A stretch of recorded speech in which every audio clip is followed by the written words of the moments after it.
Hello, my name is Ilya Raskin, and in the next two lectures, we'll talk about the history of botanicals. Firstly, I'd like to acknowledge multiple sources which I used in preparing for those lectures. They are listed on this slide. People have used plants as medicines since the prehistory, since the dawn of human civilization. Archaeological excavations in South Africa have actually shown that the people who inhabited this place 77,000 years ago have been already using the cryptocarya leaves as bedding, and cryptocarya plants contain many essential oils which can actually protect against mosquitoes through their insecticidal effects. So that long ago, people already knew that certain plants are good as mosquito repellents and use them very effectively. Similarly, teeth of Neanderthals who inhabited Europe about 50,000 years ago had residues of medicinal herbs, specifically chamomile, which again indicated that those herbs have been consumed by people living in Europe at that time. And of course, chamomile is still a very important medicinal plant which we use today, used for a variety of ailments. In 1991, the important discovery has been made in Austrian Alps. The receding glaciers have suddenly revealed the half-frozen body of the man who apparently lived almost 5,300 years ago. He was named Ötzi, and when scientists studied his body, very well preserved body, they have discovered that among very few possessions which he had, there was a pouch containing a powder of a birch polyphoric fungus. And that powder, we now know that polyphoric fungi actually make polyphoranic acid, which is a very effective anthelmintic agent which can kill intestinal parasitic worms. And upon the examination, Ötzi's body showed that he was infected with many parasitic worms which lived in his intestinal tract. So among very few possessions he had when he died, he had botanicals. When we talk about the history of botanicals, we probably should start with China and its very rich tradition of using botanicals for preventing and treating the diseases, which was formulated into the traditional medical system, which is still practiced today. Its origins go back almost 3,000 years ago to a mythological figure called Shenang, who is also known as a god of farmers, divine farmer. Shenang apparently lived with farmers and invented many tools which are still used for farming today, like hoe and plow, but he also been testing medicinal plants upon himself, and he have categorized them into beneficial plants and toxic plants. In Chinese art, Shenang is often represented as a semi-divine figure who has horns on his head, interestingly. Well, the first written treaty, which compiles information about many medicinal plants, is called Materia Medica, and apparently was written by Shenangbin Kao Jing, who lived in the beginning of our era, but the first surviving copy of actually his book dates to about 500 AD. The original books did not survive, but they've been copied then since generation. It classifies 365 roots, plant parts, animal parts, and lists their medicinal properties.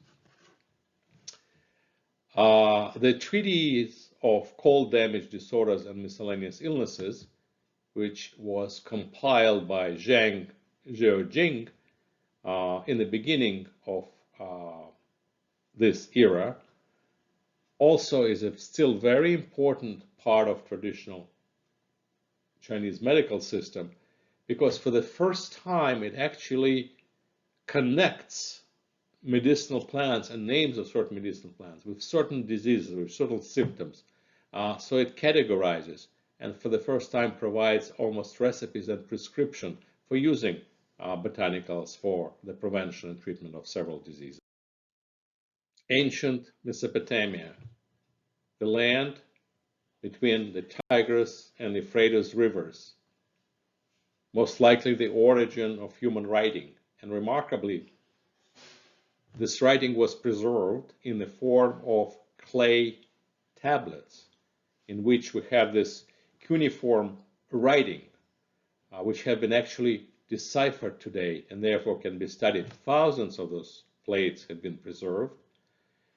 Many actually contain very interesting information about lives in ancient Mesopotamia, and some of them are actually dedicated to plants and their healing properties. One of the largest collections, which actually consists of 40 tablets, was collected and studied by the French archaeologist René Labat. They are called Treatise of Medical Diagnosis and Prognosis, and then actually they summarize a lot of traditional knowledge which was present around 1600 BC in Mesopotamia about the use of traditional plants, use of plants, again, in treating different ailments. Egypt, about 1500 BC. This is a height of Egyptian civilization. Egypt spreads to the east, all the way into Syria, and to the south, to Nubia. Tutankhamun and Ramses II rule over Egypt in this time. It has rich tradition of geometry, astronomy, mathematics, medicine, and yes, botanicals. We know about this because at least 3 very important Egyptian papyri, which deal with healing, medicine, and botanical treatments, have been discovered. The first one is called Edmund Smith Papyrus, there's Khan Papyrus, and then there's the famous Ebers Papyrus, all of them dating to around this time, 1500 BC. Those papyri summarize Egyptian knowledge of anatomy, disease, hygiene, and healing. Treatments of many ailments are actually outlined in those papyri, and they're quite detailed, and you can still read them. And of course, among various treatments which are offered by the authors of those papyri, botanicals play an important role. And what is also very notable is that not only different treatments are mentioned, but the diverse ways of their administration, like oral administration as powders and potions, topical, and then through suppositories and enemas. India, another important ancient civilization, which had a rich oral tradition of using botanicals for healing.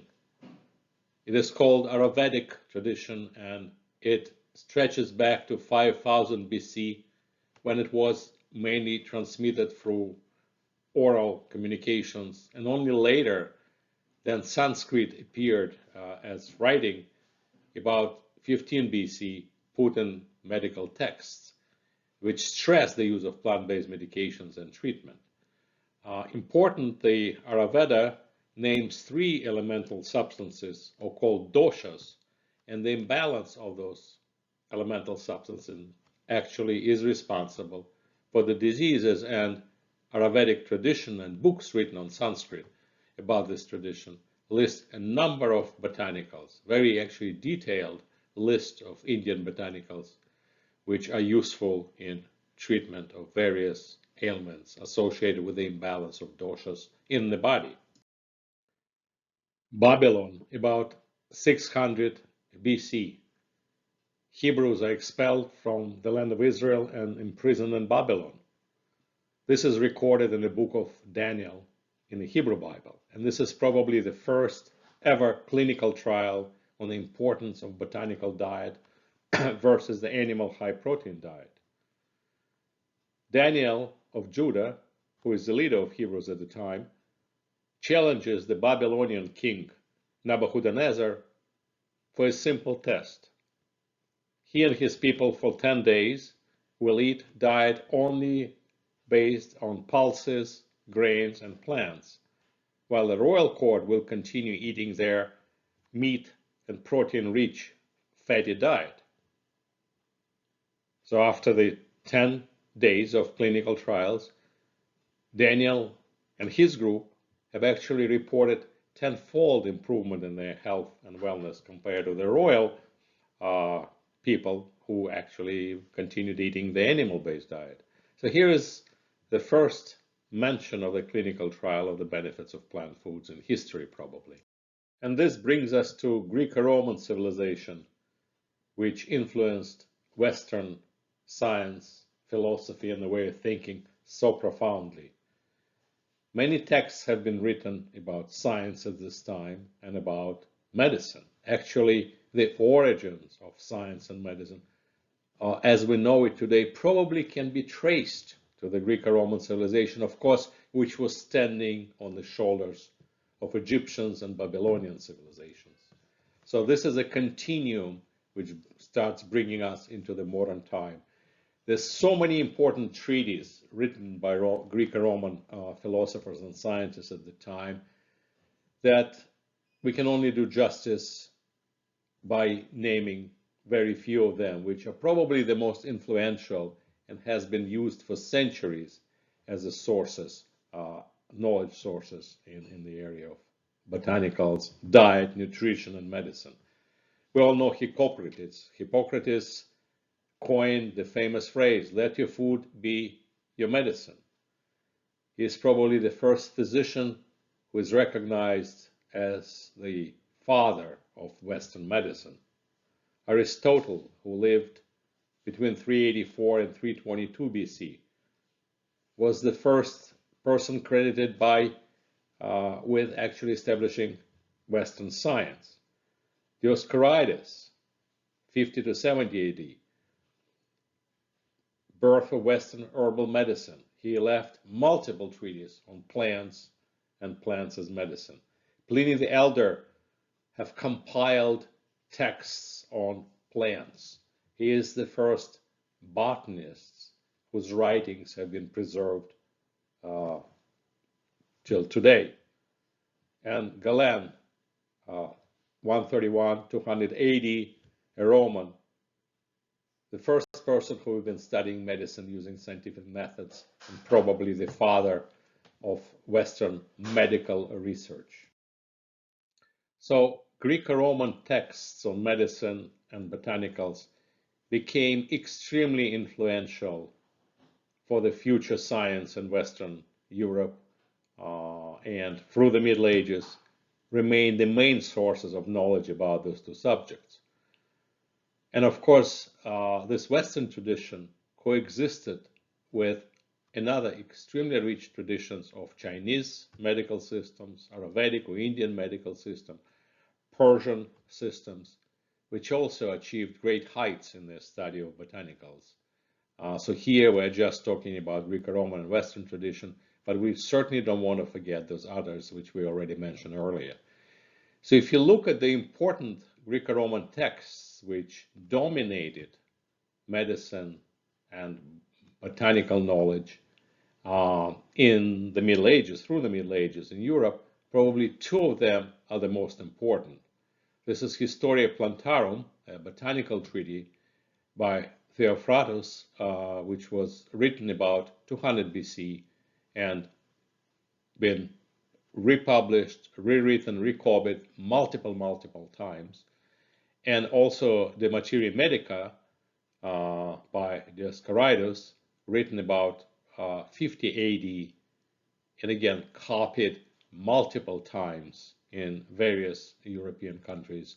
And those texts, among some others, were absolutely essential in preserving the knowledge which had been accumulated in Greco-Roman times, because actually very few additional knowledge have been created in Western Europe through the Middle Ages, because most of the scientific advancement at that time were made by Arab civilizations, again, China, Persia, India.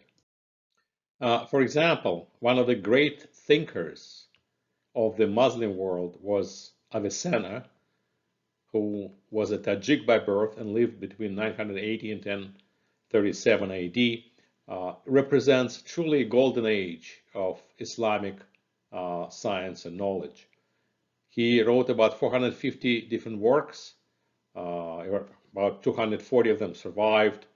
His most important book of healing was written about 1020 and deals with mind and body relationships, sensation, perception, still read today and studied today in Central Asia. The one which deals with botanicals and botanical recipes also still studied today in Central Asian universities, called Canon of Medicine. It's actually written in Arabic, not in Persian, and it's an encyclopedia of medicine consisting of 5 books, and some of those books specifically deals with herbal treatments for various ailments. Meanwhile, Europe was going through the period of Dark Ages. And yet, the botanical tradition was preserved, mainly preserved in the medieval pharmacies, apothecaries as they are known, and in physic gardens, currently known as botanical gardens, which served as a depository of medicinal plants, so you can go and collect your plants and make concoctions and try to deal with whatever illness you might have. Those botanical gardens, medicinal gardens, have sprung across Europe at the medieval times. The oldest, or at least the oldest we know about, is a botanical garden in Padua, Italy, which existed in 1545 and has been quite famous for a variety of medicinal plants which have been grown in it. In about 1500 AD, a German surgeon, alchemist, and botanist, Hieronymus Brunswick, have published a very influential book which didn't just deal with botanicals and their healing properties, but with actual manufacturing practices which can be used to make botanical extracts. The book is illustrated with pictures of a variety of contraptions which primarily can be used for distilling plant botanical extracts. It was translated immediately into English in 1527, and you can still actually look and see those wonderful drawings of various distillation machines which were used at those times. Well, last but not least, when we talk about botanicals, we should not forget the Americas, because simultaneously with developing of botanical knowledge in Europe and Asia, Americas were doing exactly the same. The rich healing traditions of Native Americans go back for thousands and thousands of years, and many indigenous tribes had to learn their herbs, their plants and their uses, and that tradition was methodically passed to the future generations by the elders. In South America, we have some good written record of medicinal systems practiced by Aztecs, for example, because there was a book published in 1552 called Book of Medicinal Herbs of the Andes, which was actually written in a native Aztec language by a native physician who got this westernized name, Martin Cruz. Martin Cruz left us a rather detailed description of the medicine practiced by Aztec people. In North America, all the Native American tribes had their rich botanical traditions, again, orally passed to the next generation. All of them have medicinal men who were carrying those traditions. They all have had those pouches with various herbs, dried herbs, various powders. And for example, in Navajo Nation, the medicine man should know at least, each one of them should know at least 200 different plants and their uses for treatment of all kinds of mental and physical afflictions. And in the part 2 of the series of lectures on the history of botanicals, we'll learn more about medicines which were developed in Americas but became extremely important in the rest of the world. So thank you very much, and I will see you again in part 2 of those lectures.